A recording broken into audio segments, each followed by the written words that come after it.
Excelentísimas e ilustrísimas autoridades, señoras y señores, como presidente de Nueva Economía Forum, tengo el placer de darles, como siempre, la bienvenida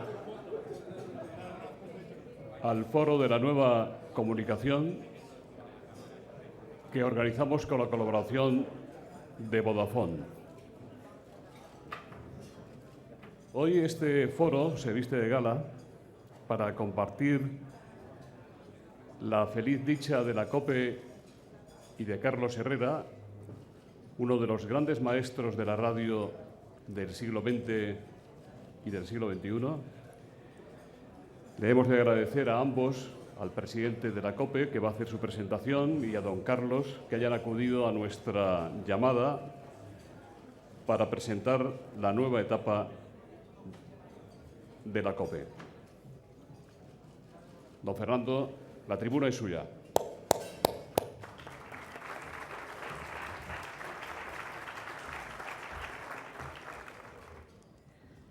Buenos días a todos. Quiero en primer lugar agradecer, por supuesto, al foro su invitación, agradecer a los patrocinadores, sin los cuales no se puede celebrar este magnífico desayuno, y sobre todo a todos ustedes, a los que están en esta sala y a los que se encuentran en la sala de al lado.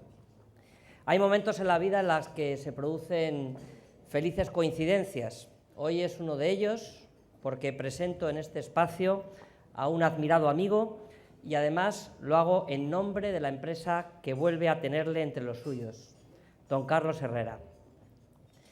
Carlos Herrera, periodista, comunicador, escritor, conciencia de la radio, peregrino del Rocío y peregrino del Camino de Santiago con algunos efectos secundarios, divertido conversador, masterchef de la buena mesa y, en definitiva, número 1 de la radio en España. Carlos es un personaje entrañable, singular. Poco le puedo descubrir de nuevo a todos ustedes. Este comunicador y oyente voraz de la radio nació en Cuevas de Almanzora y se crió en Cataluña. Iba para médico y, de hecho, se licenció en medicina, pero no quiso encerrarse en un quirófano, sino en un estudio de la radio, y desde allí dar cada día una clase magistral de información y opinión sin anestesia, manteniendo despierto y atento al paciente, quiero decir al oyente, en un programa abierto que informa, orienta y divierte con rigor, humor y hurgando las conciencias hasta hacerle cosquillas. Carlos es la voz de la calle, de la plaza, del mentidero y del foro. Es el sonido que todos quieren escuchar, porque es la voz del comunicador que habla claro, directo, sin tapujos ni medias tintas. En definitiva, la voz del pueblo. Durante los cerca de 40 años de profesión ha trabajado en todas las cadenas principales de la radio en España, la SER, Onda Cero, Radio Nacional, COPE, desde que se iniciara en Radio Sevilla y Radio Mataró. Ha trabajado también en televisión, haciendo telediario, programas de entrevistas, musicales, tanto en la televisión pública española como en Canal Sur, y colaborando también en Antena 3. En prensa, tras sus colaboraciones en Diario 16 y Cambio 16, tenemos la oportunidad de leerle su columna siempre atinada y afilada en nuestro periódico, en el ABC y en la revista XL Semanal. Pero Carlos es sobre todo un gladiador de las ondas. La palabra es su arma de combate, y con la palabra Carlos libra desde las luces del alba hasta el mediodía batallas contra la injusticia social, las desigualdades, las demagogias, los populismos manipuladores y los transgresores de las normas de convivencia que nos hemos dado los españoles. Y lo hace desde las convicciones profundas, desde un rigor aderezado con una fina retranca andaluza, más sevillana que otra cosa, desde la honestidad de quien participa de la certeza de que la verdad siempre nos hace libres. Carlos Herrera vuelve a la COPE, curiosamente, cuando su Betis del alma vuelve a Primera División. Carlos regresa al futuro de la COPE, para liderar el futuro de la COPE, donde le recibimos con los micrófonos y los brazos abiertos. El fichaje de Carlos Herrera forma parte de un conjunto de decisiones estratégicas que desde hace tiempo hemos puesto en marcha en COPE para estar más cerca de lo que piden hoy los oyentes, a través de todas las plataformas y con los mejores comunicadores ofrecer la más completa información, el mejor entretenimiento y toda la actualidad del deporte, siempre con emoción y en el marco de un ideario propio conocido por todos. Estamos convencidos que con Carlos por la mañana, Expósito en la tarde, Juan Pablo Colmenarejo en la linterna, Cristina el fin de semana y el mejor equipo de deportes de la radio, COPE está preparada para afrontar los retos que plantea la sociedad actual y sus oyentes y convertirse en la radio de referencia de nuestro país. Carlos ha dicho en estos días que se siente feliz de volver a COPE, a su casa. Yo creo que ya lo está disfrutando antes de que llegue el 1 de septiembre. Se siente a gusto porque conoce y comparte la forma de hacer radio de COPE desde el compromiso con el postulado de la verdad que pregona el Evangelio, porque sabe que la esencia de nuestra casa es prestar ese servicio a la sociedad española desde los principios del humanismo cristiano: periodismo y humanismo, información y compromiso con la verdad. Carlos es una persona valiente que nunca se dejaría intimidar por el poder o por grupos de presión. Nunca ha estado dispuesto a casarse con ningún partido político. Si hay que repartir caña, la reparte de pe a po, es decir, desde el PP a Podemos, y eso le otorga credibilidad e independencia. No le intimidó siquiera el intento de atentado terrorista que sufrió en el año 2000.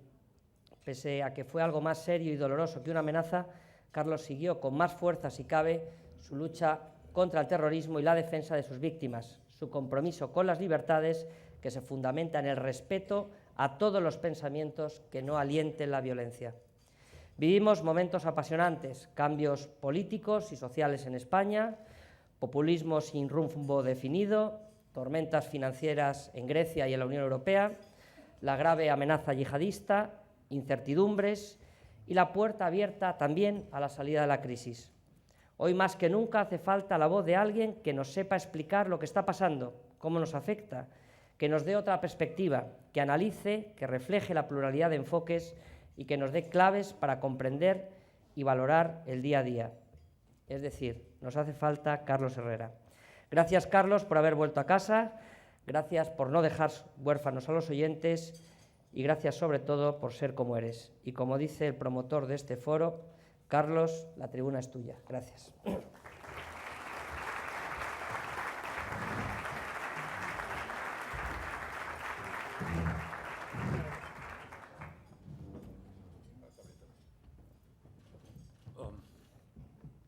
¿Se hace usted cargo de...? Gracias.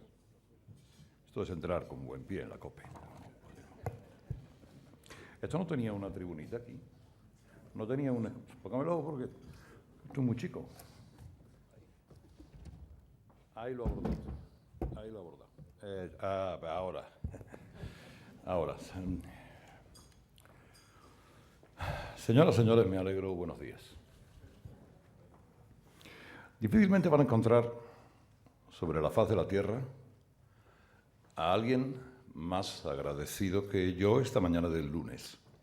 Porque con las cosas que ustedes tienen que hacer, que hayan venido a compartir desayuno, estos opíparos croissants de verano, con este locutor de ustedes me llena, además de pasta de hojaldre, de orgullo y satisfacción, que diría el emérito.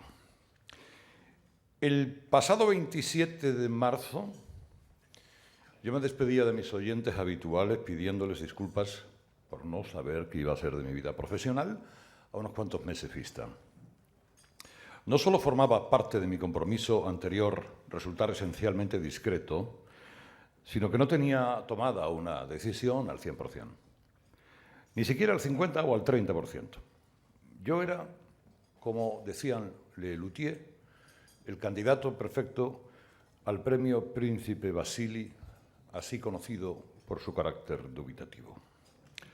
Solo la conmovedora persistencia en el error de los directivos de COPE aquí presentes hizo que finalmente firmara 3 años de dedicación al empeño de liderar la radio española, que es una aspiración antigua de todos los que nos dedicamos a este negocio, celebrado por más de 25 millones de oyentes en España, los cuente como los cuente el EGM, que siempre se los cuenta el mismo, por cierto. Media España daba por hecho este paso. Por supuesto, lo daban por hecho mucho más que yo. Yo mucha cara de obispo no tengo, pero ¿será que había mucha opinión pública casamentera, como las viejas de los pueblos, que siempre trabajan para la estabilidad de la especie? Y los comentarios en la calle eran permanentes e insistentes, y también en los medios. Este que les habla ha visto con cierta perplejidad cómo desde algunos medios digitales, digamos que no todos, hay que reconocerlo, se escribían todo tipo de especulaciones con carácter de disparate en torno a mi incorporación a esta cadena de emisoras.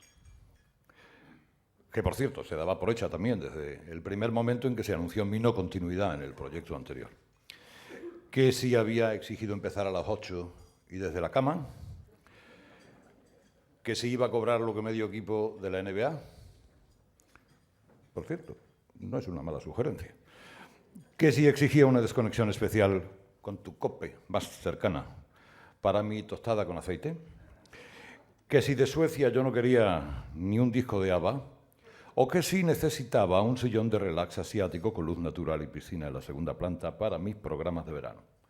Todo tan enternecedor como absurdo.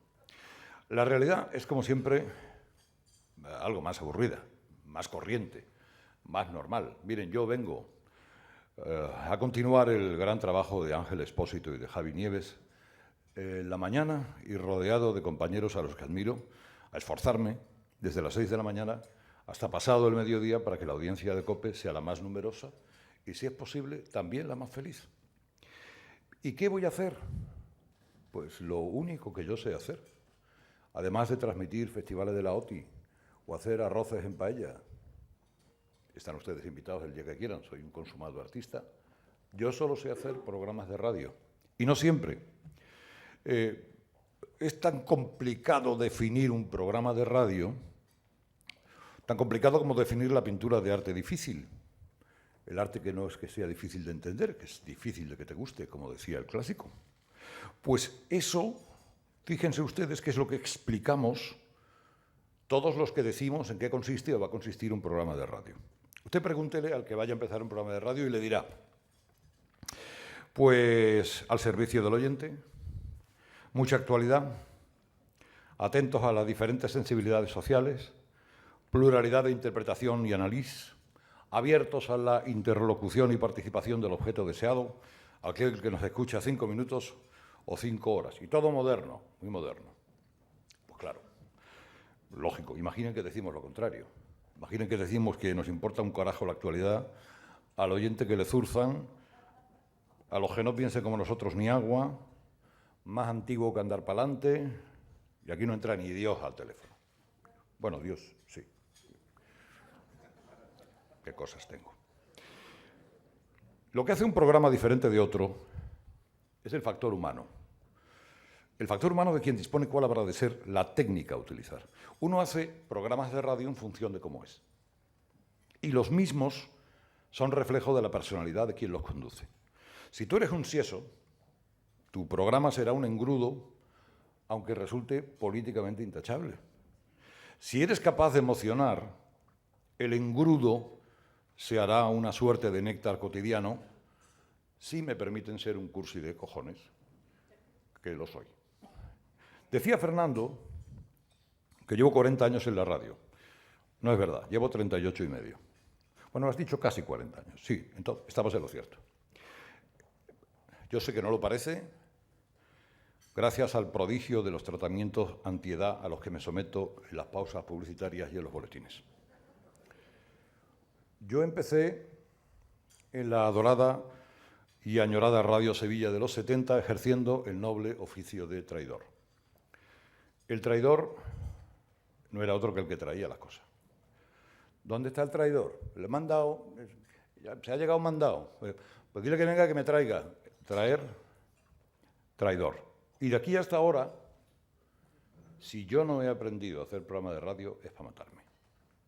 Claro, fíjense ustedes, de hecho, al poco, recuerdo yo en aquella pequeña e inolvidable emisora de la ciudad en la que me crié, a punto estuve de frustrar una larga carrera de la radio.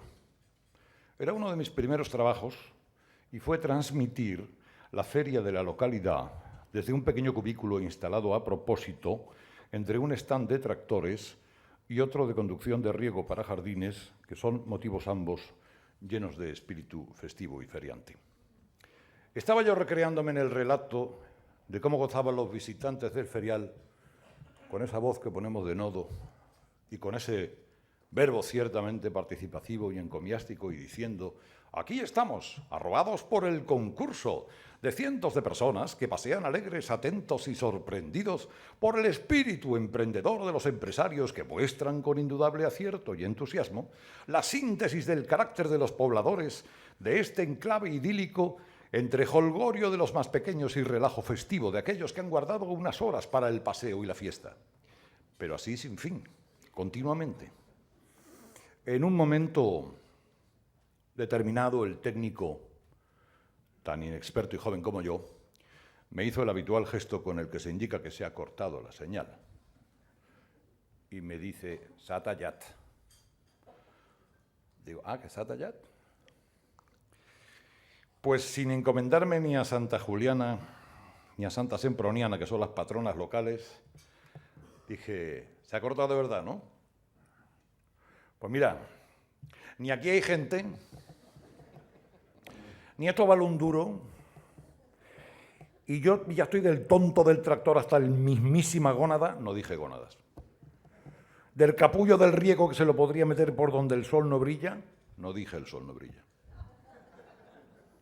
Y ya está bien, porque qué coño de mierda de emisora tenemos que estar haciendo aquí el idiota con... Y entonces, en ese momento, cuando más encendido era mi exabrupto, observé con pavor cómo la cara del técnico se iba tornando verde, atornasolada y finalmente cerúlea.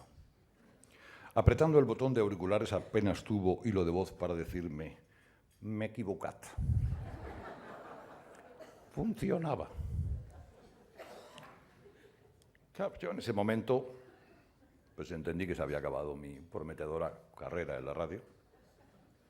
Y ojo, pues es una pena, coño, pues esto yo para esto valgo. Con el carrerón que yo tenía por delante, algún día me fichará la COPE. Y en ese momento sonó el teléfono del locutorio. Era el director, claro, el cual tuvo la grandeza de decirme, antes de que me diera a mí un vaído o de que yo pudiera dar ninguna explicación: ¿qué ha pasado? Supongo que un par de delincuentes armados han entrado en el estudio y, amenazándote con un piolet, han tomado el micro y se han puesto a decir tonterías, ¿no? A lo que yo, apenas con voz, contesté: ¿cómo lo has sabido? Él era Paco Palasí. Y siempre le recuerdo porque gracias a él hoy estoy aquí. Es verdad que al final dijo: desaparece de ahí inmediatamente. Y no vuelvas a aparecer por aquí nunca más. Y es cierto, no he vuelto. Me cogió mucho cariño a la población local. Llevo, por lo tanto, muchos años tomando nota y fijándome en lo que hacen quienes saben y quienes han sabido mucho. Especialmente en dos Luises de los que he aprendido grandes de las cosas que sé. Uno de ellos, Luis Arribas Castro, barcelonés ya desaparecido. La ciudad es un millón de cosas, a quien nadie ha podido ni siquiera imitarle su talento surrealista y emocionante. Y otro Luis del Olmo, a quien siempre agradeceré su generosidad y magisterio. De todo ello y de mis errores he aprendido lo que no hay que hacer, aunque no siempre sepa qué hay que hacer, para que una persona te otorgue su confianza y su tiempo y comparta contigo su desayuno, su viaje, su fístula anal, su colonoscopia, su ducha o demás abluciones de innecesario menudeo.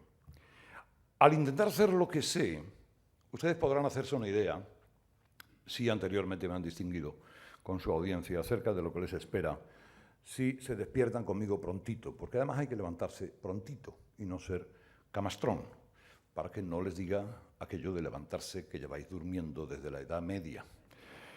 A las 6 yo les diré lo que hay, lo que pasa, lo que podría pasar, nunca lo que debería pasar. Porque son ustedes muy mayores como para que yo les diga nada. Pero sí les adelanto que nos vamos a divertir. ¿Y por qué nos vamos a divertir? Pues no precisamente porque nosotros seamos muy graciosos. Nos vamos a divertir porque España se predispone a ser un parque temático del disparate. A algunos mamarrachos que ya había en política y en sociedad y en la radio, se suma un nuevo cargamento de mamertos que nos va a regalar momentos inolvidables. De hecho, unos pocos cretinos ya han escrito sus primeras páginas de gloria. Entre unos pocos han difundido la idea de que los españoles, aquello que hicimos, en tiempos tan inestables como los que siguieron a la muerte de la oprobiosa, es decir, la ejemplar transición española, no es sino una basura de la historia a la cual reciclar como un puñado de escombros.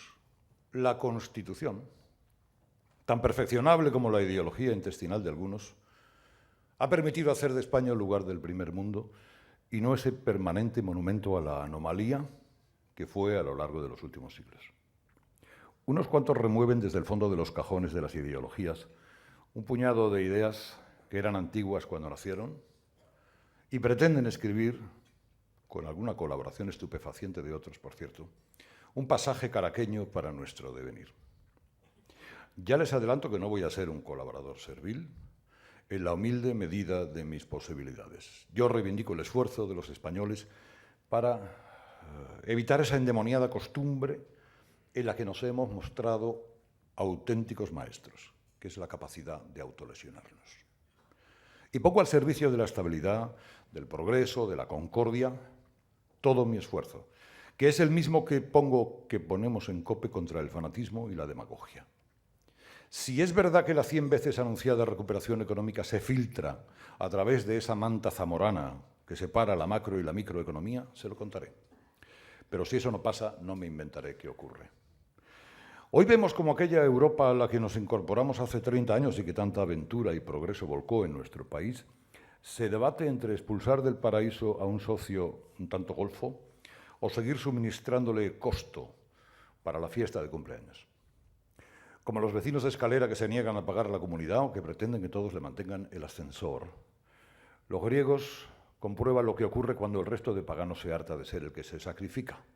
Y comprueban ahora lo que significa elegir a unos cuantos iluminados, especialistas en ofrecer soluciones fáciles a problemas muy difíciles, a charlatanes populistas y a estos supuestos redentores de los humildes.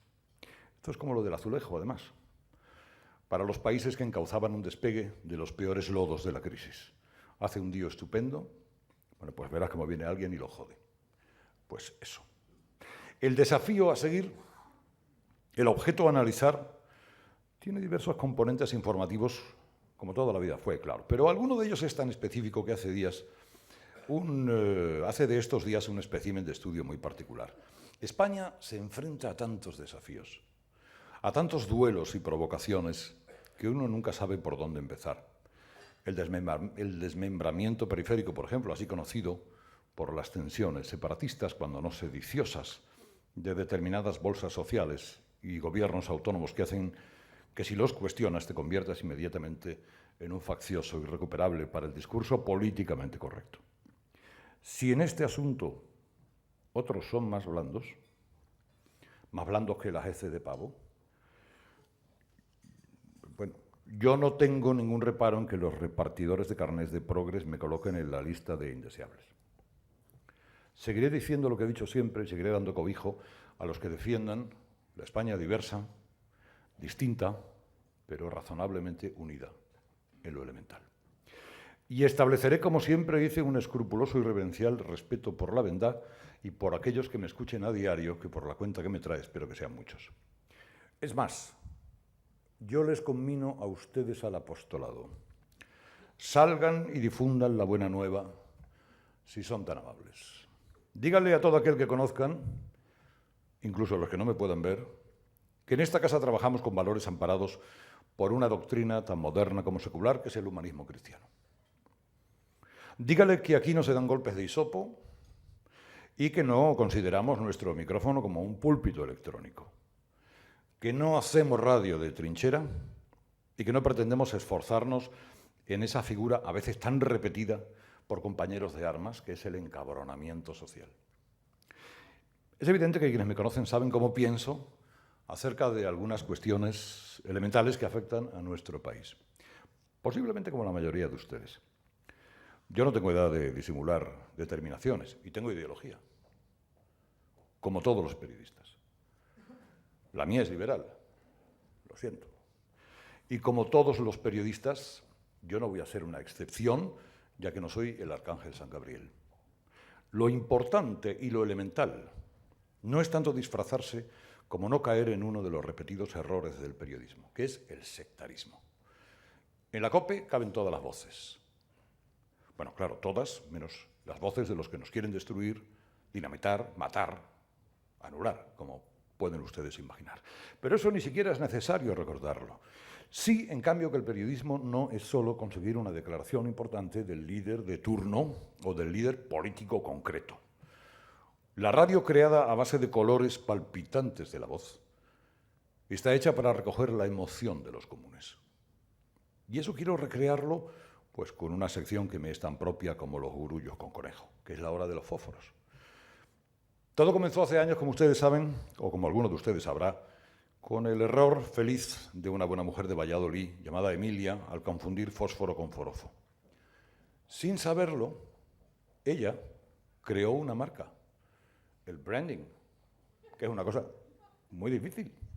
Joder, hay gente que paga millones por una marca y no le acaba de salir. En este caso, salió sola. Muchas de esas llamadas corren por la red y se han convertido en clásicos. Un día preguntamos qué habían experimentado los oyentes al serles administrada una Viagra. Y la gracia de un portuense residente en Huesca, contando el susto que le dio ver aquello, mirándole con el ojo achinado, que parecía el increíble Hulk, verde, que él no se asustaba del todo porque sabía que era suya. Eso, temiendo que se le fuera de las manos y le hiciera un extraño, fue algo inolvidable. Como lo fue Araceli, la mujer que se había leído las 50 sombras de Grey, e instaba a su marido a que copiara las hazañas del protagonista del libro. El marido, decía Araceli, vio la portada, vio una corbata y dice, ya no me gusta el libro. Pero cuando estaban en el acto matrimonial, él le dio una palmada en el muslo con toda contundencia y ella nos contaba, mire usted, mi marido tiene 2 manos como 2 tablas de planchar. Y le dije, la primera me la vas a dar. Y de hecho me la has dado. Pero como me des otra, te aviso que te hago el vacío aquí abajo y te quedas dentro hasta el fin de semana. Eso de hacer el vacío ya es una frase hecha más de la sociedad civil, como por ejemplo, bueno, ¿y qué les puedo contar? Pues desde el murciano de 1,90 m y 110 kilos, cejijunto y corajudo, que bajaba como una bailarina del autobús en plena autopista, víctima de un apretón, que es un tema muy recurrente. ¿Quién no ha tenido un apretón en su vida y le ha sorprendido en medio de una sesión de bolsa, por ejemplo? Hasta el gallego que se quedó tuerto por la orina ácida de la hija del jefe de la tribu africana con la que tuvo que matrimoniar, a la que le gustaba, o era costumbre en aquellos lares, que el muchacho le restregara la cabeza por el cono sur. Y así sin descanso. Como sin descanso seguiremos a las 10 de la mañana después de haber consumido casi 4 horas informando, analizando, escuchando, debatiendo. Con el trabajo de la redacción de informativos de COPE, su equipo de programas y la fuerza de ABC, que es mi periódico en el que escribo desde hace años y al que debo buena parte de mi reconocimiento profesional. Total, que vuelvo a COPE por tercera vez. Yo llegué con el pelo de la dehesa en el 83. Vine a hacer un programa llamado España en pijama, que era una pequeña gamberrada en tiempo aquel en que los programas estrellas de la radio, fíjense, no empezaban hasta las 9 de la mañana. Qué tiempos aquellos, ¿verdad? Yo recuerdo cosas de aquellos años, llenos de ganas de descubrir Madrid. Y fue el tiempo en el que muchas de mis ocurrencias ponían de los nervios algún que otro prelado. Recuerdo especialmente el obispo de una diócesis pequeña del noroeste de la península que se llevaba unos soponcios tremendos desde que se me ocurrió un eslogan que visto ahora se me antoja muy correcto, que era Cadena COPE, una emisora como Dios manda. No sé si lo cogen. Lo cual, perdónenme ustedes, era una creatividad excitante. Él llegaba hasta la situación, interpretaba. Yo a veces jugaba un poco a la confusión de Radio Popular y la P a veces simulaba una C, pero nunca era una C. Él estaba convencido que yo todas las mañanas el informativo que daba era Radio Popular. Buenos días. Y el pobre lo pasaba, ya murió el pobre, y Dios le tiene en su gloria porque era además una bellísima persona. Yo cuando jugaba esa radio de montajes y cachondeo, pues hoy estamos contando todos los detalles de la última decisión del Eurogrupo. Me entretenía más lo primero. Bueno, me fui y volví. Si la primera vez lo hice de la mano de un hombre inolvidable que siempre me perdonaba todos mis pecados, el pater José Luis Gago, la segunda fue de la mano de Galdón y mi llorado José Andrés Hernández. Marché en el 95, hace 20 años, y 20 años después vuelvo. Y vuelvo porque hay muchas cosas que en COPE son únicas. Una de ellas, el oyente. Tiene pasión, tiene apetito de información. Y otra, las razones, es el plan estratégico para los próximos años, que hace de este plan el más moderno de todos los operadores que conozco. Saben ustedes que hoy en día los fósforos también son multimedia. Están en Facebook, en Twitter, nos mandan fotos en Instagram, nos mandan mensajes de voz en WhatsApp, nos mandan algún vídeo en Snapchat. Esa cosa que se llama la interactividad, que es algo más que un enunciado. La radio siempre fue un tipo que habla y otro que escucha. Es decir, alguien que dice buenos días y alguien que al otro lado se lo cree o no se lo cree. En medio muchos ruidos. Pero ahora es más, porque los oyentes te invitan a participar en su vida, son más exigentes y selectivos. En esta era de Internet, si no cuentas lo que a ellos les interesa, se van buscando a otro sitio, a otra persona. Y si no estás cerca de ellos, te abandonan. Yo no quiero aburrirles con un despliegue de tecnicismos, pero sí advertirles acerca de las nuevas narrativas, que son nuevas formas de contar lo mismo a un oyente que está cambiando, y todo ello en el seno de una sociedad proteica que cambia continuamente, a un ritmo endemoniadamente superior al que lo hacía años atrás. El que se duerma en este proceso se lo lleva la corriente y está perdido. Y el que abrigue ocultos intereses también. Vuelvo a una casa felizmente habitada por profesionales de Gran Fuste, Expósito, Colmenarejo, López Listing, González, Lama, el gran Pepe Domingo, Ramonchu, Javi Nieves, el Pirata, el Pulpo, Lartaun, Goyo, la Navarro, Lumbreras, del Río, Pérez, Blanca María. Tendría que nombrar a todos los que trabajan en cada terminal de las muchas emisoras antiguamente de Radio Popular. He dicho popular. Que configuran esta gran cadena. La verdad es que no tengo tiempo para tanto.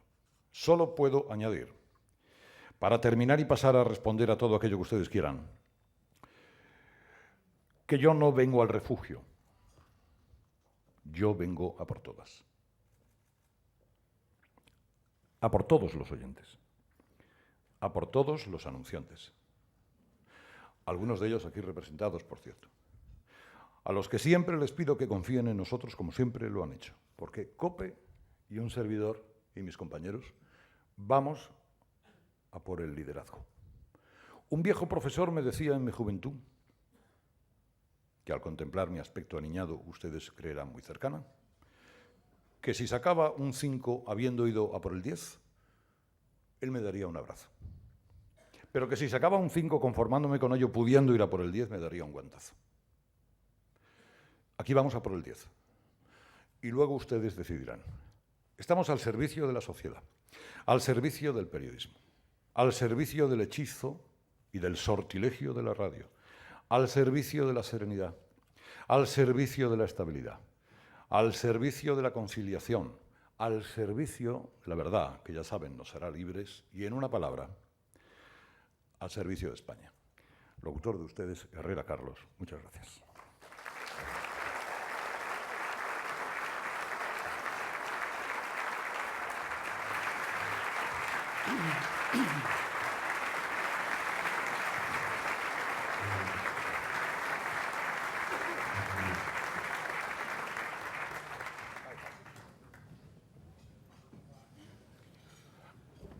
¿Todo en orden? Todo Perfecto. en orden, todo en orden. Todo en orden, ¿no? Sí, sí. No habéis probado nada, coño. Probar algo ahora que es el momento. Preguntas. Preguntas. ¿Es verdad que la COPE le ha fichado a golpe de talonario? ¿Va a cobrar usted mucho más dinero que en Onda Cero? ¿De verdad? ¿Por qué ha dado usted el paso sobre este mismo tema? Antonio Martí le pregunta qué tiene que decir a quienes piensan y dicen que la COPE le va a pagar con los impuestos de quienes marcan una X en la parte dedicada a la Iglesia Católica en la declaración del impuesto de la renta, y a los que dicen que es inmoral que usted gane más que lo que la Iglesia aporta a Cáritas por su ingente labor social. Las características de mi contrato son prácticamente calcadas en cifras y condiciones al que tenía en Onda Cero. Yo creo que prácticamente calcadas no, es el mismo. ¿Y qué particularidad tiene? Que yo no cobro un dinero fijo, elevado en cantidad, pase lo que pase. Yo cobro en función de resultados. Es decir, tengo un sueldo base muy agradable, con el que desde luego no me moriré de hambre, pero yo solo gano dinero si la empresa gana mucho dinero. Si la empresa factura 100, yo ganaré más que si factura 50. Y si gana 200, yo ganaré mucho. Es decir, el dinero que a mí se me vaya a pagar, por el que Montoro estará, supongo que muy feliz, con los 2 colmillos que ya le aparecen por los lados, es un dinero que pagan los anunciantes. No que paga la Iglesia, no que paga el que marca la X. El que marca la X, todos aquellos que tienen algún tipo de duda, deberían saber que con lo que dan, la Iglesia puede mantener la obra social, caritativa, benefactora, que realiza a lo largo de todo el año en algunos lugares donde nadie sabe ni siquiera que la realiza. A las muchas personas que comen, sobreviven, visten, son tratadas, aconsejadas, acompañadas, abrazadas por la Iglesia y por las Cáritas diocesanas fundamentalmente, que de ella dependen. Ese es el dinero de la X. El mío viene del Corte Inglés y de Vodafone, y de Ford, y de Opel, y de Mercería Marita, de la esquina de mi calle. Que yo espero que sean muchos, muchos más de los que hay, y que paguen más de lo que pagan. Porque entonces todos ganaremos y podré invitarle a otro desayuno como el de hoy. Pueden aplaudir si quieren, no hay ningún tipo de problema, ¿eh?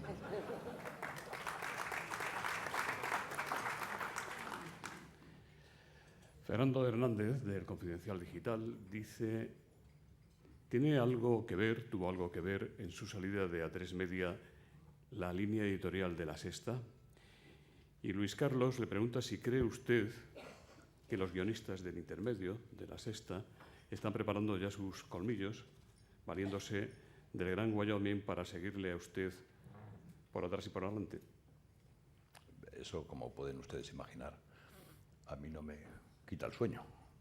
Si quieren hacerlo, están en su perfecta libertad. Colmillos tenemos todos.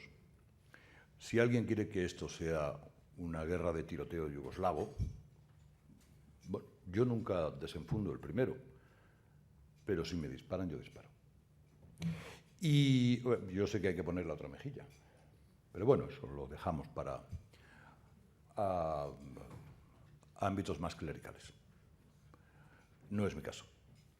Y en cuanto a la línea editorial de La Sexta, es algo que a mí no me compete.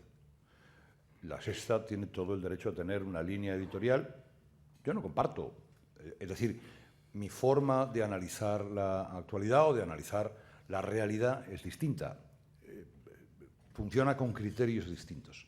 Lo que pasa es que, como yo les decía antes, el sectarismo es mal compañero.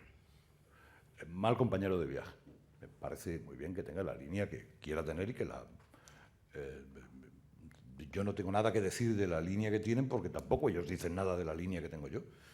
Y no tuvo en absoluto nada. Yo me fui de mi anterior proyecto porque había acabado un contrato y porque consideraba que había acabado un ciclo donde había hecho un trabajo ciertamente satisfactorio para todos. Y tenía ganas de explorar algún desafío nuevo que me permitiera seguir creciendo en los últimos compases de mi carrera, porque oiga, yo, en fin, no lo sé, que no lo parezco, pero tengo una edad y tampoco voy a estar aquí hasta los 80 años. ¿Hasta cuándo? Pues son 3 años los que hemos firmado, ¿no, Fernando? ¿Por qué 3 y no 5 que proponía la COPE? No, en ningún momento me propuso 5. Vamos, yo no lo recuerdo. Desde el primer momento, las negociaciones yo las llevaba con Rafael Pérez del Puerto, que de feria en feria, todo hay que decirlo. Pobre hombre se ha conocido todas las ferias de Andalucía, todos los tendidos de las plazas de toros. Hasta se ha bebido todos los tío Pepes que había. Porque, claro, tenía que hablar conmigo. Decía, mira, yo es que mañana tengo feria en Algeciras. Dice, bueno, pues coño, pues Algeciras. Y siempre hablamos de 3 años. Bueno, cuando pasen los 3 años nos volvemos a reunir aquí y bajo, en fin, el paraguas de nuestros amigos del Rich y veremos qué ocurre. Está emplazado ya. Sí. Espero durar yo tanto. Por cierto, yo comencé también en la COPE. ¿Ah, sí? A los 17 años, bastantes ya. Hasta ahí hemos llegado, fíjate, ¿dónde hemos llegado? 4.500 pesetas de aquellas, lo que era un fortunón. Vale. Usted compró acciones de la COPE. Le pregunta si las mantiene ahora, si va a recibir más como parte de su retribución. No voy a recibir más, que yo sepa, no me importaría si ellos tienen a bien obsequiármelas. Pues sería un detalle de entrada en la casa. Fíjate, pues no. Joder, qué idea. ¿Quién ha hecho la pregunta? No tengo idea. Pero tengo acciones de COPE. Yo compré acciones de COPE hace 20 años. Poquitas. Es decir, mi inmensa fortuna no está basada en los dividendos que nos da COPE, que nunca nos da dividendos, siempre los reinvierte, pero goza de una salud extraordinaria. Yo soy muy, como accionista, desde luego no tengo ningún pero que poner al trabajo de los ejecutivos de la casa. Más preguntas. ¿Qué contertulios va a conservar del actual equipo de Ángel Expósito y qué nuevas importaciones de analistas prevé para su tertulia? Pedro Crespo, en esta línea, le pregunta si va a emplear a aquellos que tenía como colaboradores en Onda Cero y que no están con Alsina. Vendrá con usted su jefe anterior y amigo González Ferrari, demonizado ahora por A3 Media, que le acusa de haber colaborado con usted en su paso a la COPE. No haga usted ningún caso de lo que se publica. No, en ningún momento han demonizado a Javier González Ferrari. Y en ningún momento Javier González Ferrari ha colaborado conmigo para que yo me venga a la COPE. Esa es una tontería, es una bobada de los que a veces escriben porque tienen algo que escribir, tienen que dar la impresión de que es que, joder, tengo que llenar el folio, a ver qué pongo. Al contrario, Javier González Ferrari ha estado durante un año, ha sido un tábano colocado aquí o en otras partes más sensibles del organismo, picando a diario para que firmara una renovación con A3 Media. Lo que pasa es que al final Javier ha optado por apartarse del proyecto y además como buenos amigos y en unas condiciones muy aceptables para todos. Y ahora está en su casa, supongo, o estará en la Buchinger perdiendo kilos, pues siempre está en la Buchinger perdiendo kilos.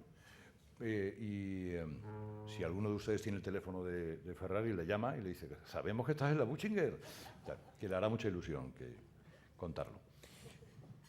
Contertulios, colaboradores. Mi idea es aprovechar al 100% todos los que están trabajando en COPE, o a la inmensa mayoría de todos ellos, o a los que quieran de ellos, porque a lo mejor hay alguno que no quiere trabajar conmigo. Es mi intención, y todavía digamos que ese asunto no está cerrado. Si la pregunta es si a mí me gustaría contar con Nicolás Redondo, con José María Fidalgo, con Joaquín Leguina...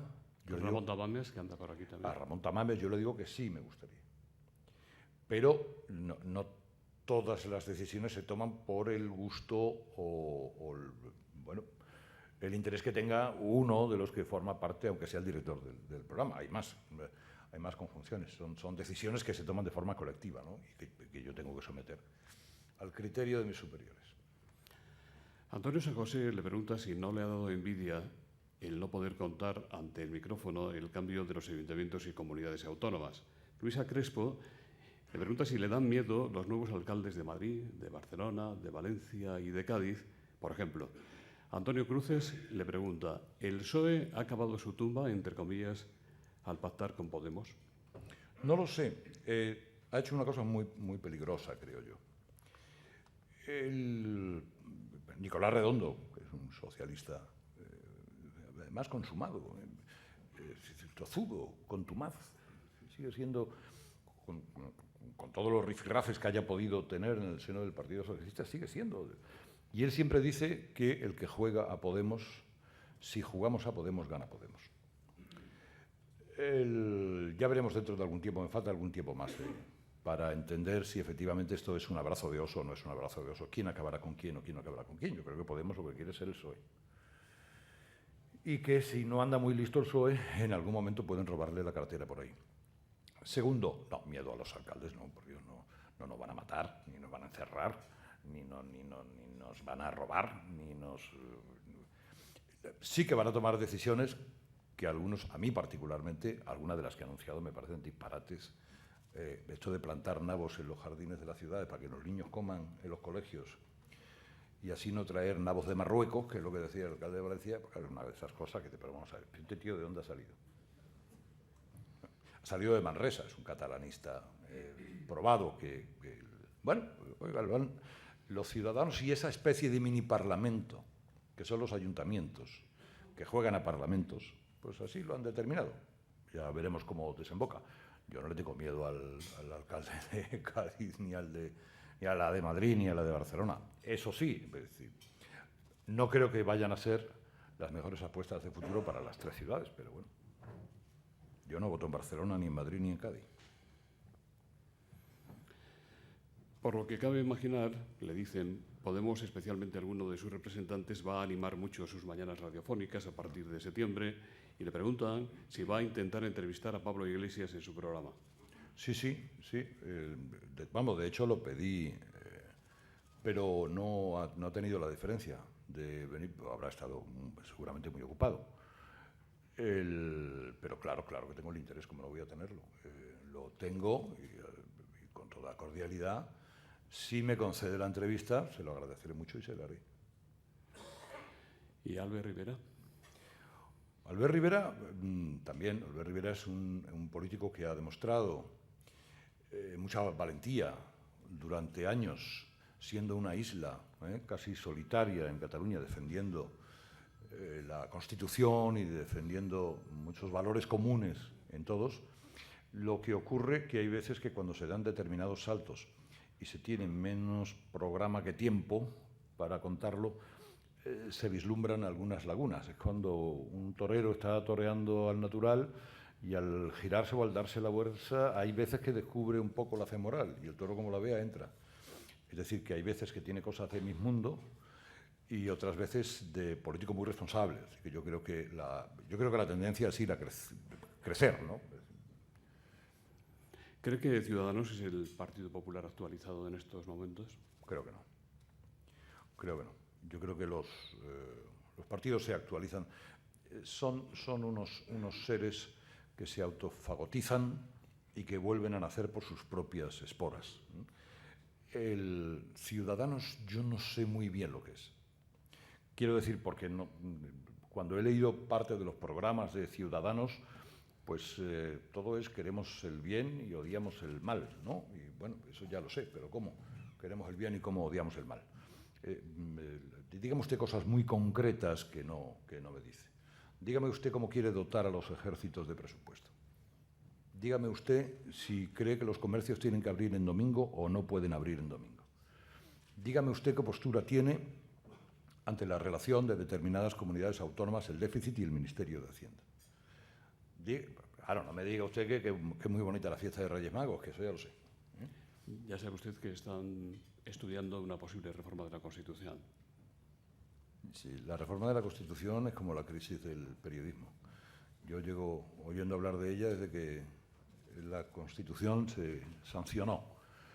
Y las constituciones no tienen por qué ser unos entes pétreos en los que no entre ninguna novedad que convenga al signo de los tiempos. Cuando se escribe una Constitución, se escribe en unos momentos determinados y al cabo de 50 años los momentos son otros. A lo mejor exige o aconseja algún pequeño retoque de la misma. Yo no creo que sea un drama retocar algunas cuestiones de la Constitución que posiblemente sean retocables. Alguna habrá que hacer, pues Hombre, la herencia de la jefatura del Estado, por ejemplo, va a haber que retocarlo. Y algunas se han hecho, pequeñas reformas que no exigían referéndum, disolución de las Cortes, etcétera, etcétera, se han realizado. Bueno, yo no creo que sea, si se hace por consenso, no creo que sea tan grave. Luis Antonio Fornella le pregunta si le parece Guillermo Zapata un personaje digno de estar en política, si cree que hay muchos como él, agazapados tras las trincheras de los populistas, en las listas que ellos llaman de Unidad Popular. A ver, este individuo cometió un error del que yo estoy seguro se está arrepintiendo todas las horas del día. Cometió un error porque hizo cosas que en alguno de otros países te llevan a la cárcel por eso. Es decir, por decir que meterías a los judíos en un cenicero, aunque sea un chiste, aunque tenga un contexto, aunque te meten en la cárcel. Todo arranca, ¿por qué? ¿De qué viene? Bueno, pues en el periódico El País, el tal Vigalondo un día dijo que el Holocausto no existía, queriendo hacer una broma, y lo echaron del país. Y entonces este tonto va y se solidariza con él publicando esas tonterías. Ahora bien, creo que efectivamente, por mucho que las indignaciones tienen un recorrido, un trecho y una dimensión concreta. Yo creo que el reproche social que se le ha realizado, la riña a la que ha sido sometido, el no estar en la Concejalía de Cultura del Ayuntamiento de Madrid, que creo que no debería estar, y posiblemente tampoco en ninguna concejalía. Creo que es un correctivo suficiente para alguien que hizo eso hace años y que ha pedido disculpas por ello. Yo creo que la extensión penal es ensimismarse demasiado en un castigo para alguien, y yo no la hubiera tomado, esa decisión penal, de imputarle, porque eso seguramente acabará en nada. Y a veces escenificaciones de tanta indignación rebajan un poco la eficacia de la indignación. José Manuel González Huesa, el director de Serio y Media, le pregunta si puede, en su opinión, el actual gobierno mejorar su comunicación con los ciudadanos o cree que es un caso perdido. ¿Cómo comunica usted de una manera efectiva y que le haga ilusión a los ciudadanos y que se pongan muy contentos que le va a subir los impuestos 5 puntos? Que va a recortar dinero de algunas determinadas prebendas naturales.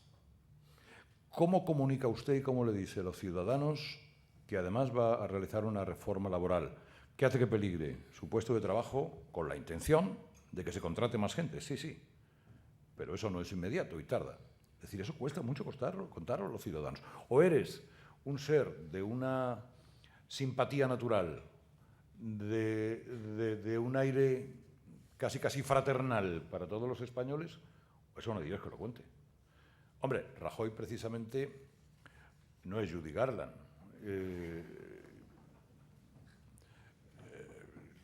Tiene tendencia a encerrarse en determinados momentos cuando seguramente abrir un poco el capote no es que le exponga más a la sociedad, sino que seguramente le puede permitir convencer a la sociedad de que lo que está haciendo es muy doloroso, pero es que es imprescindible. Yo lo quiero imprescindible. Oigan, Rodríguez Zapatero, el maligno para algunos, es decir, no se puede ser tan malo como se le achaca a Rodríguez Zapatero, no se puede equivocar todas las horas del día, alguna vez hizo algo que no estaba mal.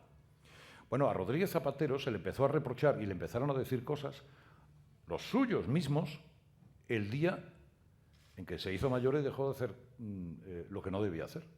Es decir, el día que recorta, el día que deja de dar cheques bebés, 400 euros, y deja de hacer rotondas con el Plan E, y etcétera, etcétera. Porque efectivamente no salían las cuentas, el déficit estaba en el 11%. Y toma una decisión, porque, oiga, Rodríguez Zapatero podía haber convocado elecciones en aquel momento y decir, oiga, ya me voy. Y ahora que venga Carré. Y aguantó el tirón. Y aguantó el tirón de los propios suyos. Así que, hombre, al menos eso yo creo que hay que reconocérselo. Y cuando tomas ese tipo de decisiones es muy difícil explicárselo a la ciudadanía. Y fíjese usted cómo acabó el apoyo popular con Rodríguez Zapatero. Laura Ramírez, de Europa Press, le pregunta si le han pedido los obispos que se modere en sus chistes o en el lenguaje escatológico. Está Laura es amiga mía, hombre.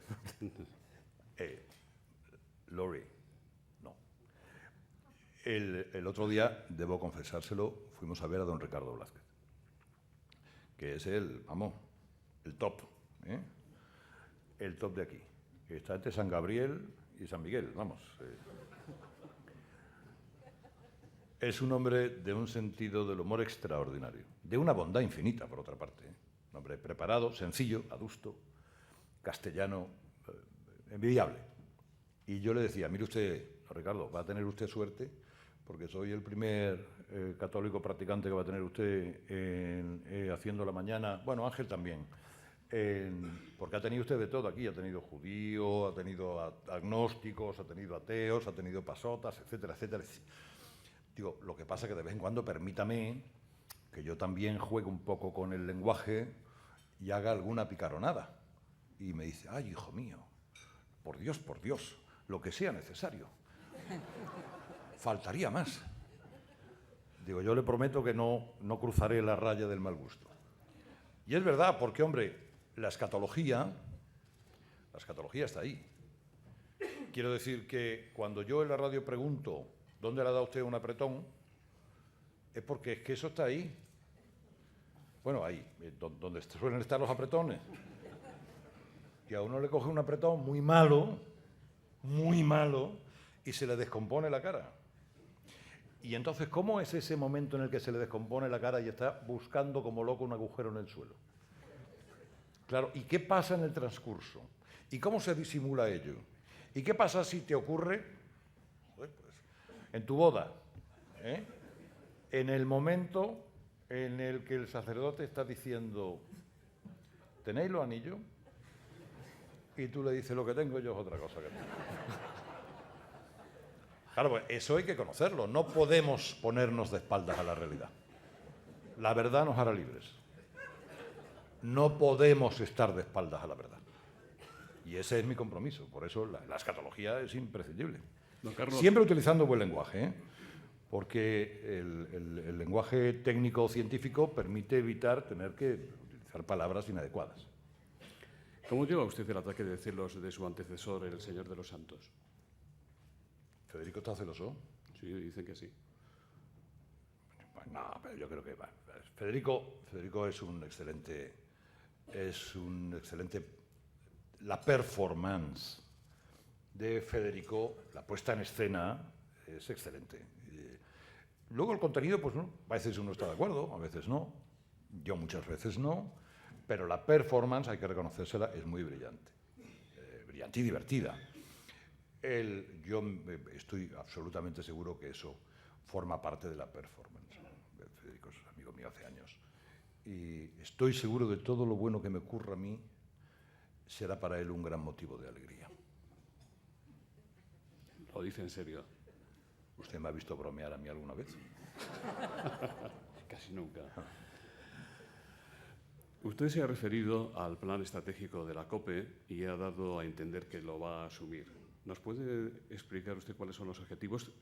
Hablando de objetivos, Fernando Cano, de PR Noticias, dice: las mañanas de la COPE tienen poco menos de 1 millón de oyentes. ¿Cuál es el objetivo de crecimiento con usted?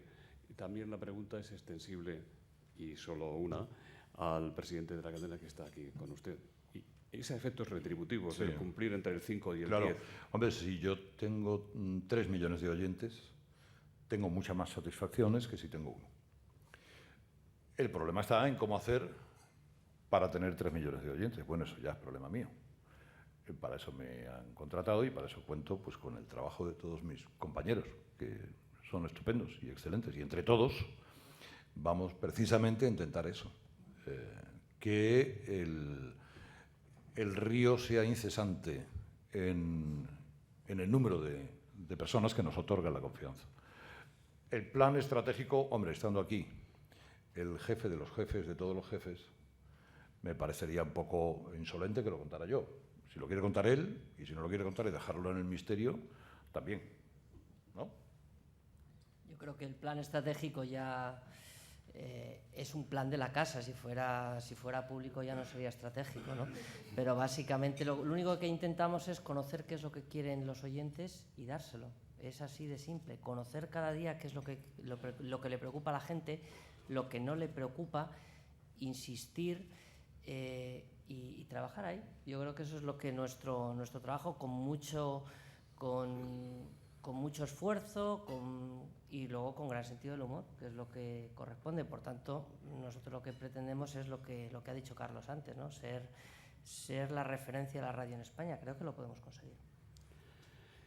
Un periodista amigo, Paco de la Fuente, tiene una teoría que se llama de las 3 estrellas. José María García, Encarna Sánchez y Luis del Olmo, que lo han sido por superar, dice él, la gran prueba del algodón, de cambiar de cadena y llevarse la audiencia con ellos. Y él le pregunta si, aparte de sus conocidas virtudes, tiene algún arma secreta para esta memorable ocasión. Si la contara, no sería secreta, como lo del plan estratégico. Digamos que, hombre, sí, alguna estrategia hay, que tampoco se la voy a desvelar a mis adversarios, a los que quiero mucho y son grandes amigos, pero tampoco uno está por hacerles medio trabajo. Esto aquí, las cosas solo se consiguen trabajando mucho. Trabajando mucho, teniendo a tu alrededor gente que sabe, que te orienta bien, que te suministra información debidamente, que te aconseja, que hace su trabajo con eficacia y además es muy lento. La radio es un transatlántico. La radio, cambiar el rumbo, sí, hombre, en un F-18 un error mínimo dándole al joystick hace que te estrelles. Joder, en un barco tienes que ser el capitán del Titanic, ¿eh? Al iceberg lo ves desde lejos, en fin, te da tiempo a corregir, pero los resultados son muy lentos. Tú empiezas a trabajar hoy y hasta dentro de 1 año o de 2 años no empiezas a ver claramente el goteo en forma de conteo, como lo cuenta el EGM, que esa es otra, pero bueno, hacia más o menos las tendencias, hacia tus intereses y tus cosas. Que nadie espere que esto es llegar mañana, Felipito Tacatum, y ponerse la audiencia en 10 millones de personas. Eso no pasa nunca. Y desde luego tampoco va a pasar conmigo. ¿Cómo ve usted lo de Grecia, lo que está ocurriendo? A mí los griegos me parecen unos caraduras tremendos. Unos tíos que han vivido del Estado, que no han pagado un impuesto en su vida. Usted sabe que el gobierno de Samaras quiso poner un impuesto por piscinas y preguntó y obligó a todos los ciudadanos a que declarasen voluntariamente su piscina. ¿Sabe usted en toda Grecia cuántos declararon que tenían piscina? 6. Y yo tengo la sensación de que en Grecia hay más de 6 piscinas. Lo que pasa que no... es decir, vivir del cuento está muy bien siempre que pague Alemania. O que pague España. Porque a nosotros, con esta historia, nos van a dejar colgados 20.000 millones de euros. Yo sé que es menos de lo que ganó Blas Herrero con la venta de las acciones a Telefónica, pero son 20.000 millones de euros. Claro, oiga, ¿qué hacemos? ¿Se los perdonamos? A lo mejor es que si seguimos prestándoles dinero, vamos a seguir perdiendo 90.000, 40.000. Pues llegará un momento en que seguramente habrá que poner pie en pared. Luego, claro, vienen las interpretaciones, esas interpretaciones según las cuales qué malos somos los europeos, el terrorismo financiero, estamos condenando a un pueblo orgulloso, etcétera, etcétera. Estamos echando a unos golfos. Unos golfos que además han elegido un gobierno inadecuado, como bien se ha visto. Incapaz de negociar absolutamente nada. Que quiere seguir soplando y sorbiendo, y ambas cosas a la vez es imposible. Amelia Castillo le pregunto si considera que el PSOE, el auténtico, si es que le queda algo de auténtico de aquel PSOE de otros tiempos, dice Amelia, merecería un líder mejor que Pedro Sánchez. Veo que no es muy partidaria, me da la impresión. Aquí hay de todo. Veo que no es muy partidaria. Vamos a ver, pues por edad yo siento un cierto apego al PSOE del Antiguo Testamento. Debo reconocerlo.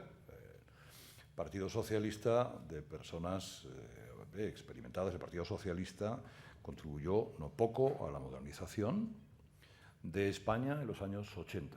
También es verdad que fue víctima como ha ocurrido. Es decir, fue víctima de que un partido tan poderoso que ocupaba prácticamente todos los escalones del poder en España fuera presa de la corrupción como fue. Es decir, que por una parte hizo un gran trabajo Felipe González y por otra parte no lo hizo. Y el Partido Socialista anduvo en lo que andaba. Ahora mismo, el Partido Socialista, yo tengo confianza en la honradez de su lucha contra la corrupción y por la limpieza de sus estructuras, a veces con consecuencias injustas, pero tiene en Andalucía uno de los casos más graves de corrupción, o posiblemente el más grave, que se haya vivido desde que murió la oprobiosa, que es el caso de los ERE falsos. Aderezado con el de los cursos de formación, que bueno, es otra, tiene conexión, pero digamos que es otra pala. ¿Es el hombre adecuado Pedro Sánchez? Yo le confieso que debí de ser, si no la primera, la segunda o la tercera persona que conoció y que escribió de Pedro Sánchez. César, ¿es verdad o no? En el ABC, además. Digo, ¿conoce usted a Pedro Sánchez? Bueno, pues esté atento porque este no viene aquí a pasearse, ¿eh? Este viene a ser el que manda en el Partido Socialista. Quiere ser y lo es. Y además, como hemos visto ahora en las primarias, sin contestación. Es decir, los movimientos a los que pueda someterle Susana Díaz la silla ahora mismo están olvidados porque bastante tiene Susana Díaz con lo que tiene allí abajo. Quiero decir que es un líder que ha venido a quedarse y que ya veremos si el acierto le acompaña o no. Yo creo que hasta ahora decisiones estratégicas que ha tomado no son acertadas. Creo que no son acertadas. Pero el resultado se ve cuando la gente vota. Antonio San José le pregunta por qué dice usted que la derecha de este país está llena de complejos, y Carlos Villena si está de acuerdo con las declaraciones de Aznar, que ayer publicó su periódico ABC, y cómo ve a Mariano Rajoy de cara a las próximas elecciones generales. ¿Cree usted que las va a adelantar o las va a celebrar cuando toca ya por noviembre? A mí me da la sensación que no. Porque no es... Que no las va a adelantar. Me da, exactamente, que no las va a adelantar. Yo creo, porque bien, Rajoy, el que presuma de conocer a Rajoy, es que conoce los arcanos más misteriosos del universo. Pero no me pega que sea hombre de adelantos estratégicos de elecciones. Vamos, muy mal lo tiene que ver, ¿no? O muy mal tiene que ver otras cosas para que eso ocurra. Además, en la confianza de lo que critica Aznar, de que se preocupe o que venda tanto los resultados económicos, él piensa que cuanto más tiempo pase, efectivamente, más podrá notarse la recuperación económica. Ahora bien, si es el hombre adecuado o no, en eso no me meto. Pero que Aznar no le guarda el cariño y la simpatía. Digamos que Aznar transmite el cariño y la simpatía con cierta peculiaridad. Pero en el caso de Mariano Rajoy es que creo que no lo disimula. Ni siquiera lo disimula. Y basta haberle visto la entrevista de ayer en ABC. Carlos Chevalier, de la Embajada de Japón, le pregunta si, cuando sea noticia una gastronomía foránea, por ejemplo la japonesa, si hablará bien usted de ella o solo de la dieta mediterránea. Yo la comida de Japón, conozco a Carlos, un gran amigo, y al embajador, que es estupendo, y Japón está muy lejos, pero es un puntazo, como la bandera, ¿no? La verdad que es un país muy, muy interesante. Pero verá usted, a mí me gusta comer caliente. Entonces esto, de que todo el mundo encuentre, además, pero qué sano, ¿no? O sea, lo dices pero sin mover la boca. Es muy sano. Unas cositas muy frías y enrolladas que saben a soja y que tú la mojas y dices, bueno, pero es que estoy comiendo tan sano, es tan maravilloso que yo necesito mayor emoción en la cocina. Un poquito más de emoción. Y además, yo si no como caliente soy de aquellos, soy ancestral, creo que no he comido. Y la comida japonesa y el calor, yo no he visto un fogón nunca en un restaurante japonés. ¿Usted ha visto un fogón alguna vez? Allí no calientan nada. Pero tienen unos cuchillos así. Ya, como, por eso, como para criticarlo, ¿no? Tengo gran... sé que hay muchos amigos míos que están enloquecidos con la comida japonesa. Y están intentando convencerme. Bueno, yo estoy ahí, a ver si... Seguramente algún día lo conseguirán. El propio Carlos, cuando me lleve a un japonés que le guste. Bueno, las últimas preguntas. Fernando Pastor, ¿qué papel cree usted que juegan las redes sociales en la comunicación actual?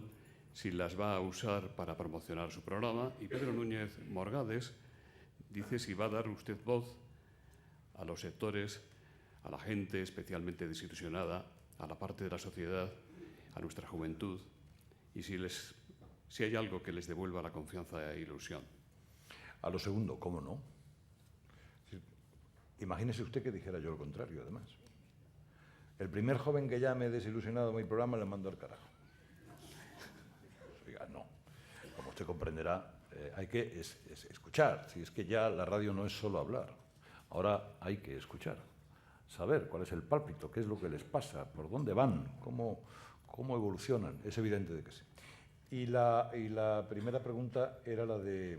Las redes sociales. Las redes sociales, claro. Mira, las redes sociales han permitido, como todos sabemos, la inmediatez. Inmediatez para que todos estemos conectados y sepamos lo que pensamos en cada minuto. Son armas estratégicas en manos de la población. Es verdad que a veces Twitter, por ejemplo, que yo considero que es un arma magnífica para la difusión de ideas, de conocimiento de personas, también es el palacio del tonto. Todo tonto que se precie deja su huella en Twitter. Y esto pasaba como que el alcalde de Sevilla, que fue nombrado ministro, y que decíamos en Sevilla, hombre, que era tonto lo sabíamos en Sevilla, pero es que ahora lo va a saber toda España. Bueno, pues que alguien es tonto lo sabía su familia, pero es que con el Twitter ya lo sabe todo el mundo. Bueno, que es uno de los riesgos, ¿no? Pero seguramente son mucho más los beneficios, y desde luego sí que pienso utilizarlo. Por cierto, ¿a usted le hubiera gustado ser alcalde de Sevilla? ¿Le tentaron con ello? ¿A quién no le gusta ser alcalde de su ciudad? A mí me hubiera gustado mucho. Digamos que hubo alguna conversación informal. ¿Con el señor Arenas? Con el señor Arenas, sí, alguna conversación informal al respecto, conversaciones de barra de bar. Pero miren, yo no sé gobernar apenas mi casa. Imagínese gobernar una ciudad como Sevilla, es muy complicado. Yo prefiero que el alcalde sea Zoido o que ahora sea Juan Espadas, que son dos personas serenas y sensatas que seguramente van a hacer lo mejor por la ciudad. Fuera yo alcalde de Sevilla, madre mía. Ahora eso sí me iba a pegar una feria, que ni te cuento. ¿Qué va a hacer usted, y ya con esto sí que prometo que despedimos, sin las lecciones de modos y modales de Josemi? ¿O lo va a llevar con el programa de la COPE? No, como le digo, mi compromiso con la casa era sacar rédito, el mayor rédito posible de aquellas personas que están trabajando, de los trabajadores de la casa de COPE. Con lo cual, no es que no pueda, pero posiblemente sea más aconsejable el tirar de señas de identidad, que seguramente, por ejemplo, Ángel ha hecho un gran trabajo con los colaboradores que tienen en el programa. Claro, yo quiero aprovecharlos todos, porque esas bases que ha sentado Expósito y Javi, la verdad es que a mí me hacen el trabajo mucho más fácil. Así que, de todas maneras, yo a Josemi le sigo viendo fuera parte de la radio. El otro domingo fuimos a cenar a Lucio y estuvo maravilloso, como siempre. Se indignó 3 o 4 veces en la cena por algo. Le llamó la atención a 3 o 4 que estaban por allí y era siempre... Pero yo le digo una cosa, Josemi, si usted analiza lo que dice, analícelo bien, casi siempre tiene razón.